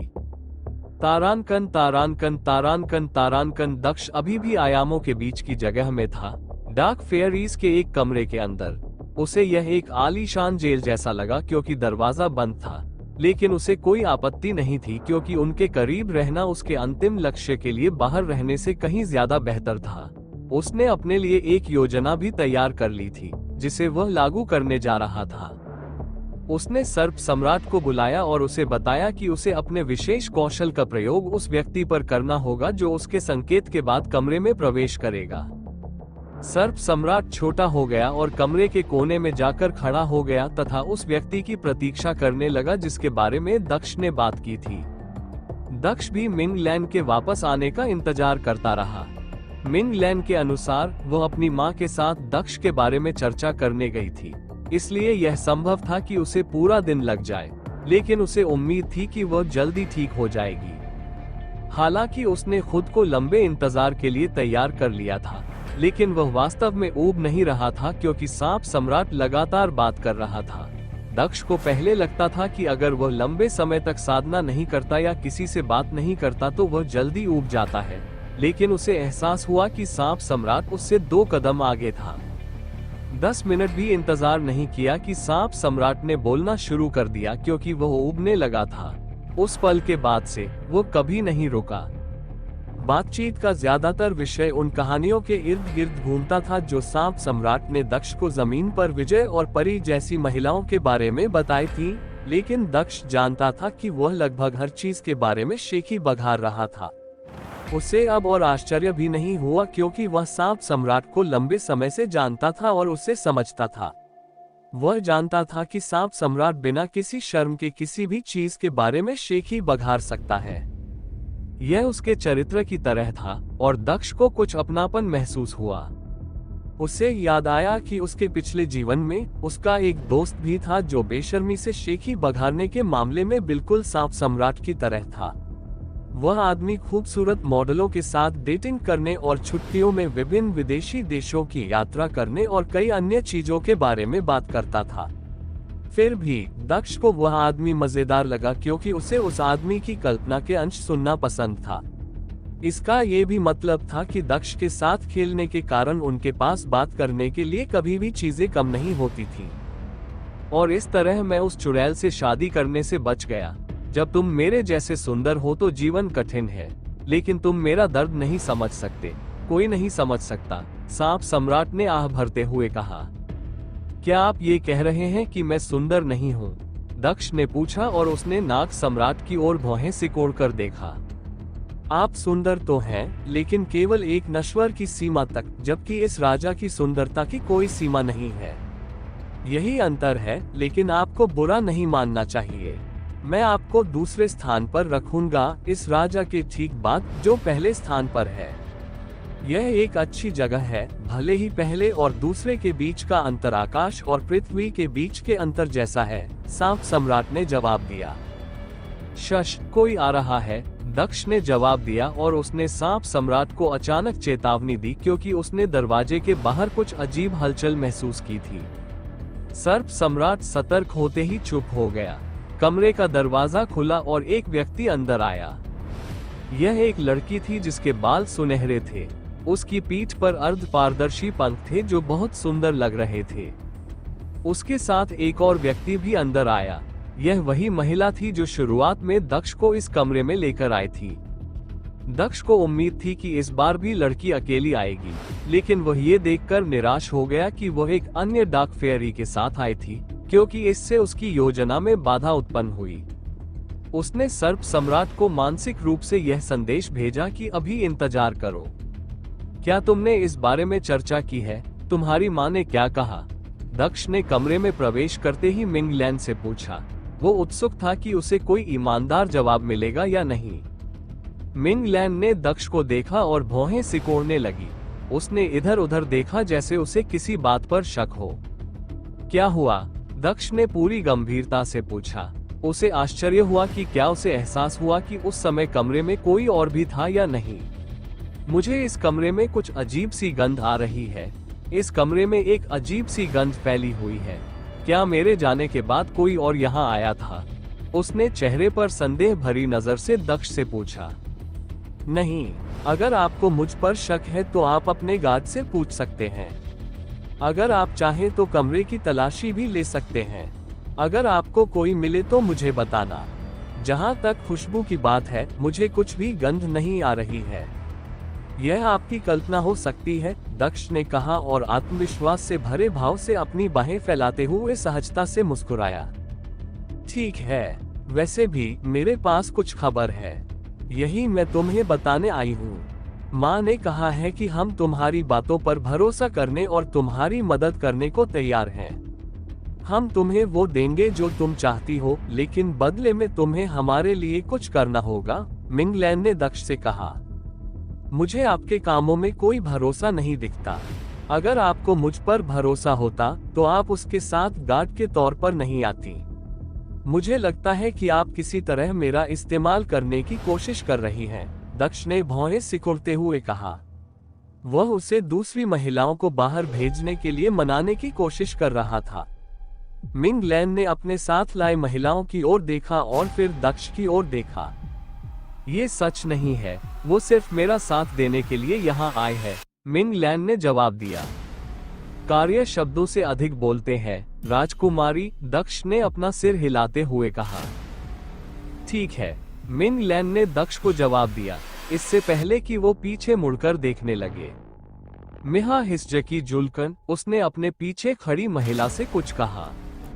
दक्ष को नहीं पता था कि उसने क्या कहा, लेकिन उसने अंदाजा लगाया कि वह उसे बाहर इंतजार करने के लिए कह रही थी।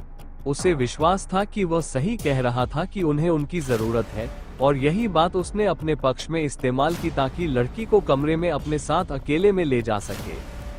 नी, महिला ने मिंग लैन को अविश्वास भरे स्वर में उत्तर दिया, जैसे कि वो उसे अकेला छोड़ने के लिए तैयार नहीं थी। मिंग लैन ने फिर से उनकी भाषा में बात करना शुरू कर दिया। कुछ देर बाद वह कमरे से बाहर चली गई। मिंग लैन के आदेशानुसार उसके जाने के बाद महिला ने कमरा बंद कर दिया। क्या ये हमारे विश्वास को साबित करने के लिए पर्याप्त है? मिंग लैन ने दक्ष से पूछा। हाँ, बिल्कुल। तो जो मैं चाहता हूँ, उसके बदले में तुम मुझसे क्या करवाना चाहते हो? दक्ष ने पूछा। ये कुछ ऐसा है जो मैं अभी आपको नहीं बता सकती। सही समय आने पर आपको बता दिया जाएगा। हालांकि आपको ये जानने के लिए 1 या 2 सप्ताह इंतजार करना पड़ सकता है। अभी के लिए मैं आपको ये बताने आई हूँ कि हम आपके साथ सहयोग करने के लिए तैयार हैं और आपको भी हमारी मदद करने के लिए तैयार रहना होगा, मिंग लैन ने दक्ष से कहा। तो तुम मुझे कुछ नहीं बताओगी? दक्ष ने फिर पूछा। अभी नहीं, मिंग लैन ने सिर हिलाते हुए कहा, लेकिन जल्द ही, बस 1 हफ्ते तक इंतजार करो। ठीक है, हो सकता है कि आप मुझे अभी कुछ बातें न बताना चाहें, लेकिन मैं आपको कुछ बातें बताता हूँ। इसे जीवन के अनुभव के रूप में ले, दक्ष ने खड़े होते हुए कहा। ऐसा मत करो, उसने सर्प सम्राट से कहा। सांप सम्राट तुरंत कार्रवाई में जुट गया और उसने अपने रक्त कौशल का उपयोग किया तथा मिंग लैन को अंतरिक्ष में प्रतिबंधित कर दिया। मिंग लैन को एहसास हुआ कि कुछ गड़बड़ है जब उसने महसूस किया कि कोई बल उसे अपनी जगह पर रोके हुए है। अब वह अपने होंठ भी नहीं हिला पा रही थी। सबसे पहले, मैं धैर्यवान व्यक्ति नहीं हूँ। मुझे जल्द से जल्द वापस जाना है और मैं समय बर्बाद नहीं करना चाहता। दूसरा, यह कोई व्यक्तिगत मामला नहीं है। मैं जाने से पहले तुम्हें आजाद कर दूंगा, दक्ष ने खड़े होते हुए कहा। वो मिंग लैन के करीब चलने लगा। वो मिंग लैन के पास खड़ा होकर हृदय भक्षी कीट को बाहर ले आया। मिंग लैन की पुतलियां चौड़ी हो गई जब उसने कैटरपिलर जैसे कीट को देखा। ये छोटा लड़का कैटी है, उससे डरो मत। जल्द ही वो ऐसा व्यक्ति होगा जो तुम्हारे दिल में रहेगा, दक्ष ने कहा और उसने अपना बायां हाथ बढ़ाया और मिंग लैन के ऊपर से दिल खाने वाले कीड़े को अंदर रख दिया, क्योंकि वह नहीं चाहता था कि उसके कपड़े खराब हो जाएं, क्योंकि इससे संदेह बढ़ेगा। जब कैटी ने मिंग लैन की छाती के अंदर ड्रिलिंग शुरू की तो दक्ष ने उसकी पोशाक को उसकी छाती से दूर खींच लिया ताकि थोड़े से खून से वह खराब न हो जाए।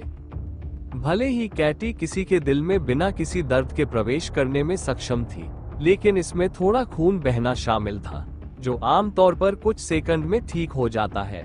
भले ही यह कुछ सेकंड का खून था, लेकिन दक्ष नहीं चाहता था कि यह मिंग लैन की ड्रेस को खराब कर दे।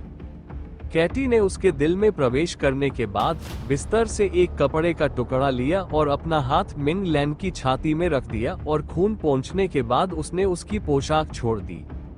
अब जब वो अंदर आ गया है तो मैं तुम्हें इसके बारे में और अपने बारे में बताऊंगा, दक्ष ने कहा और वो बिस्तर पर वापस चला गया। वो छोटा सा आदमी मेरी दुनिया का एक भयंकर जानवर है और यह मेरे साथ एक मानसिक कड़ी से जुड़ा हुआ है। इसका अपना एक दिमाग भी है, इसलिए अगर ये तुम्हें मेरे बारे में बुरा भला कहते हुए या ऐसी कोई बात कहते हुए सुन लेता है जिससे मैं मुसीबत में पड़ सकता हूँ, तो ये तुम्हें तुरंत मार देगा। अगर तुम इसे बाहर निकालने की कोशिश करोगे तो ये तुम्हें मार देगा। इसके अलावा अगर मैं तुम्हें मारने के बारे में सोचूंगा तो ये तुम्हें मार देगा। संक्षेप में, तुम इससे बाहर नहीं निकाल सकते और तुम मेरे खिलाफ कोई योजना नहीं बना सकते, वरना तुम मर जाओगे। अगर तुम चाहो तो मैं तुम्हें इसकी ताकत की एक झलक दिखा सकता हूँ, दक्ष ने दिल खाने वाले कीड़े के बारे में बताते हुए कहा। उन्होंने कहा, मैं तुम्हें बंधनों से मुक्त करने जा रहा हूँ। यदि तुम मेरे कहने से पहले अपना मुंह खोलोगे तो तुम्हें अपनी छाती में अपने जीवन का सबसे भयानक दर्द महसूस होगा। यदि तुम कुछ सेकंड के लिए अपना मुंह बंद रखते हो तो मैं समझूंगा कि तुम मेरी बात सुनने और मेरे शब्दों का पालन करने के लिए तैयार हो। उसे मुक्त करो, उसने अपने विचारों का उपयोग करते हुए सर्प सम्राट से कहा। सांप सम्राट ने अपनी रक्त शक्ति का उपयोग करना बंद कर दिया और मिंग लैन को मुक्त कर दिया गया। जैसे ही मिंग लैन को मुक्त किया गया, उसने अपना मुंह खोला। ये स्पष्ट नहीं था कि वह दक्ष से कुछ कहने वाली थी या मदद के लिए पुकारने वाली थी, लेकिन जैसे ही उसके होंठ खुले उसे अपनी छाती में भयानक दर्द महसूस हुआ। वह दर्द से चीखने वाली थी, लेकिन दक्ष उसके सामने आ गया और अपने हाथ से उसका मुंह बंद कर दिया। केवल सिसकारियां ही निकल पाईं। मैंने तुमसे कहा था कि यह कोई खेल नहीं है, इसे एक चेतावनी के रूप में लो। अगली बार ये सीधे मौत होगी, दक्ष ने मिंग लैन के कानों में फुसफुसाया। मैं केवल वापस जाना चाहता हूँ, मैं किसी को नुकसान नहीं पहुँचाना चाहता, और जैसा कि मैंने कहा, जब मुझे वह मिल जाएगा जो मैं चाहता हूँ तो मैं तुम्हें मुक्त कर दूंगा और मैं उस छोटे लड़के को वापस ले जाऊंगा। इसे मेरी बैकअप योजना के रूप में सोचो, क्योंकि मैं एक अज्ञात क्षेत्र में हूँ, इसलिए मैं खुद को सुरक्षित रखने की कोशिश करूंगा। ओह, मैं एक बात बताना भूल गया, अगर मैं मर गया तो तुम भी मर जाओगे। बस मेरे आदेशों को सुनो और जो जानकारी मैं चाहता हूँ उसे साझा करो और हम दोनों खुशहाल जीवन जी सकते हैं, उसने फिर से कहा, जबकि वह मिंग लैन को अपनी बाहों में लिए हुए था। चूंकि तुमने पहले ही दर्द महसूस कर लिया है, इसलिए मुझे यकीन है कि तुम समझ जाओगी कि क्या हो सकता है। मेरे इरादे अच्छे हैं, लेकिन अगर तुम सहयोग नहीं करोगी तो परिणाम बुरे होंगे, दक्ष ने लड़की को छोड़ते हुए कहा और वापस बिस्तर पर चला गया। लड़की ने कुछ क्षण तक उसकी ओर देखा। तुम बोल सकती हो, दक्ष ने उससे कहा जब उसने उसे घूरते हुए देखा। मुझे तुम पर कभी भरोसा नहीं करना चाहिए था, लड़की ने आह भरते हुए कहा। मैंने यही कहा था, अजनबियों पर भरोसा मत करो, वे खुद को सुरक्षित रखने के लिए कुछ भी करेंगे, इसलिए मैंने भी तुम पर पूरा भरोसा नहीं किया। अब तुम्हारा जीवन मेरे जीवन से जुड़ा हुआ है, अगर मैं मर गया तो तुम भी मर जाओ, दक्ष ने मिंग लैन से कहा और उसकी ओर देखा। ठीक है, पहले ही काफी समय बर्बाद हो चुका है, मुझे बताओ कि यहाँ वास्तव में क्या हो रहा है। क्या आपके पास वास्तव में वह वस्तु है जिसकी मुझे आवश्यकता है?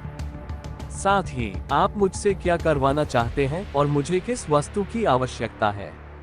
मैं निष्पक्ष रहने की कोशिश करूंगा और सौदे के बारे में अपना पक्ष रखूंगा, और अगर यह मेरे लिए खतरनाक नहीं है तो आपकी मदद करूंगा, उन्होंने आगे कहा। मुझे नहीं पता कि वो चीज क्या है, लेकिन हमारे देश में एक वस्तु के बारे में एक कहानी है जो अंतरिक्ष को नियंत्रित करने वाली एक तलवार के बारे में बताती है, मिंग लान ने उत्तर दिया। अब तुम कहानियों की बात कर रहे हो, मुझे लगता है तुम सच में झूठ बोल रहे थे, तुम्हारे पास वो नहीं है जो। यदि आप हमारे वीडियो को सोशल मीडिया पर उपयोग करना चाहते हैं तो आप इसका उपयोग कर सकते हैं, हमें कोई समस्या नहीं है। हमारे नोबल ऑफ किंग चैनल को सब्सक्राइब करें और लाइक करें, शेयर करें। मुझे चाहिए, दक्ष ने निराशा में कहा। मुझे लगता है कि उस लड़की ने तुम्हें सच में बेवकूफ बनाया है। तुम किस तरह के आदमी हो जो एक सुंदर लड़की की बातों पर यकीन करते हो? इस राजा से सीखो, जितनी सुंदर महिला होती है वो उतनी ही अधिक वर्णनात्मक होती है। सांप सम्राट खुद को नियंत्रित नहीं कर सका और बोलना शुरू कर दिया। उसे यह बात पसंद नहीं आई कि वह कमरे में अकेला था जबकि अभी भी बातचीत से बाहर था। किसने कहा? मिंग लैन ने आश्चर्य से कहा। जब उसने पीछे देखा तो हवा में एक सांप जैसा प्राणी उड़ता हुआ दिखाई दिया। उसके हाव भाव अजीब हो गए और वह दक्ष के करीब पहुंच गई और चेहरे पर डर के भाव के साथ उसे कसकर गले लगा लिया। क्या तुम सांपों से डरती हो? दक्ष ने मिंग लैन से पूछा जब उसने देखा कि वह डर के मारे उससे गले मिल रही है। सांप सम्राट पहले ही अपने मूल आकार में वापस आ चुका था। मुझे नहीं लगता कि तुम चुप रह सकते हो, भले ही तुम्हारी जान इस पर निर्भर हो। देखो तुमने क्या किया, तुमने उसे डरा दिया, दक्ष ने मुस्कुराते हुए कहा। ये सही है, मुझे ऐसी ही प्रतिक्रिया की उम्मीद थी। ये लड़की स्पष्ट रूप से जानती है कि कैसे व्यवहार करना है। ये राजा ब्रह्मांड का सबसे भयानक प्राणी है, उसे इस राजा से डरना चाहिए। इसके अलावा ये राजा चुप क्यों रहेगा? क्या तुम्हें इस राजा की स्वर्गीय आवाज से जलन हो रही है? सांप सम्राट ने गर्व से कहा और हंसने लगा। मुझे कुछ बातें स्पष्ट करने दीजिए। सबसे पहले, केवल एक पागल व्यक्ति ही तुमसे ईर्ष्या करेगा। दूसरे, उसने मुझे मूर्ख नहीं बनाया, मुझे पहले से ही संदेह था। और अंत में, सभी सुंदर महिलाएं बुरी नहीं होती है, बस मिंग्यू और अन्य को देखो, दक्ष ने समझाया। उसने मिंग लैन को अपनी बाहों में भर लिया, जो अभी भी काम रही थी। शांत हो जाओ, वह हानिकारक नहीं है। वह छोटा सा लड़का बस डरावना दिखता है, लेकिन वह तुम्हें कुछ नहीं करेगा। जब तक तुम मेरे साथ हो, मैं तुम्हें कुछ नहीं होने दूंगा, दक्ष ने उसे दिलासा देने के लिए उसकी पीठ सहलाते हुए कहा। वो मुझे नहीं खाएगा। मिंग लैन ने अपनी नजरें उठाई और दक्ष की आंखों में देखा। तुम्हें कौन खाएगा? तुम अपने बारे में बहुत ज्यादा सोचती हो, सांप सम्राट ने झुंझलाहट में उसे देखते हुए कहा। देखा, तुमने उसकी बात सुनी, वह तुम्हें नहीं खाएगा। इसके अलावा वह शाकाहारी है, वह मांस नहीं खाता। जैसा कि मैंने कहा, मैं तुम्हें कुछ नहीं होने दूंगा, तुम मेरे पास सुरक्षित हो, दक्ष ने शांत स्वर में कहा। वह नादका नहीं है, मिंग लैन ने उसकी ओर देखते हुए पूछा। नादा का क्या है? दक्ष ने चेहरे पर जिज्ञासा के भाव के साथ पूछा। वे पौराणिक प्राणी हैं जो डाक परियों को खाते हैं, मिंग लैन ने समझाया। आपने पहले ही कहा कि वे पौराणिक जीव हैं, इसलिए ये सिर्फ एक कहानी हो सकती है। उस आदमी को स्नैक मोनाक कहा जाता है। वह नादका या ऐसा कुछ नहीं है और वह किसी को नहीं खाएगा। हम बहुत लंबे समय से साथ हैं और जड़ी बूटियों और अन्य सामग्रियों के अलावा उसने कुछ भी नहीं खाया है, दक्ष ने जवाब दिया। मिंग लैन ने दक्ष को आजाद किया और सांप सम्राट की ओर देखने लगी। वो अभी भी हिचकिचा रही थी। दक्ष ने उसे हिम्मत देने के लिए उसका हाथ पकड़ लिया। उन्होंने कहा, मैं आपसे वादा करता हूं कि वह आपको कोई नुकसान नहीं पहुंचाएगा। मिंग लैन ने अपना सिर हिलाया। विषय पर वापस आते हैं। मुझे बताएं कि इस मूर्खतापूर्ण कार्य के लिए आप मुझसे क्या करवाने की योजना बना रहे थे? उन्होंने पूछा और उन चीजों के बारे में सवाल पूछने लगे जो वे उससे करवाना चाहते थे। हमने आपको जो चाहिए वो देने के बारे में झूठ नहीं बोला। हालांकि हमारे पास वो नहीं है जो आपको चाहिए, लेकिन हम जानते हैं कि वो चीज कहाँ है। हमारे उद्देश्य एक ही है। अगर हमें वो मिला होता जो हम चाहते थे, तो आपको भी वो मिला होता जो आप चाहते थे, मिंग लैन ने स्पष्टता से समझाया। अब और अस्पष्ट मत बनो। तुम पहले से ही जानते हो कि यहाँ ऐसा नहीं चलेगा। तुम्हें मुझे सब कुछ बताना होगा। अगर मैं असफल हुआ तो तुम मर जाओगे, याद रखना, दक्ष ने मिंग लैन की आंखों में देखते हुए कहा। ठीक है, तो जिस चीज की आपको जरूरत है वह दानव कबीले के हाथों में है। कहानियों के अनुसार दानव कबीले के पास हजारों सालों से वह चीज उनकी तिजोरी में है। यह उचित है कि यह उन्हें इस भूमि के बाहर उनके पूर्वजों से जोड़े रखता है। हम जो चाहते थे वह भी दानव कबीले से संबंधित था। दानव कबीला इस दुनिया का अधिपति है। वे भूमि पर शासन करते हैं और अपनी मर्जी से काम करते हैं। बात यह है कि दानव कबीला और हमारा डार्क फेरी कबीला विपरीत पक्षों पर रहे हैं। भले ही हम कमजोर हैं, हम उनके उत्पीड़न का विरोध करते रहे हैं, लेकिन कुछ हफ्ते पहले दानव कबीले ने हमारे कबीले से कई लड़कियों का अपहरण कर लिया है और उन्होंने उन्हें सुरक्षित वापस करने के लिए एक शर्त रखी है, मिंग लैन ने कहा, क्योंकि उसने अपनी आंखों में नमी छिपाने के लिए नीचे देखा। क्या शर्त? दक्ष ने चेहरे पर शिकन लाते हुए पूछा। उनकी शर्त यह है कि हमारा कबीला उनके कबीले के सामने आत्मसमर्पण कर दे और मैं दानव कबीले के युवा स्वामी की उपपत्नी बन जाऊं, उसने उत्तर दिया। मैं समझ गया। तुम जवाबी कार्रवाई नहीं कर सकते क्योंकि इससे तुम्हारे कबीले के लोग जो तब तक अपहृत हो चुके हैं खतरे में पड़ जाएंगे, लेकिन तुम लोग उनकी शर्तों से भी सहमत नहीं होना चाहते। तो तुम चाहते हो कि मैं उस जगह घुसपैठ करूं और लड़कियों को मुक्त करूं, क्या ये सही है? दक्ष ने उसकी ओर देखते हुए पूछा। ठीक है, मिंग लैन ने जवाब दिया। आपको क्या लगा कि मैं, जो आपके द्वारा हमला किए जाने के बाद 2 बार बेहोश हो चुका हूँ, ऐसा कर सकता हूँ? दक्ष ने चेहरे पर एक व्यंग्यात्मक मुस्कान के साथ जवाब दिया। जब तुम बेहोश थे तो हम तुम्हें माँ के पास ला रहे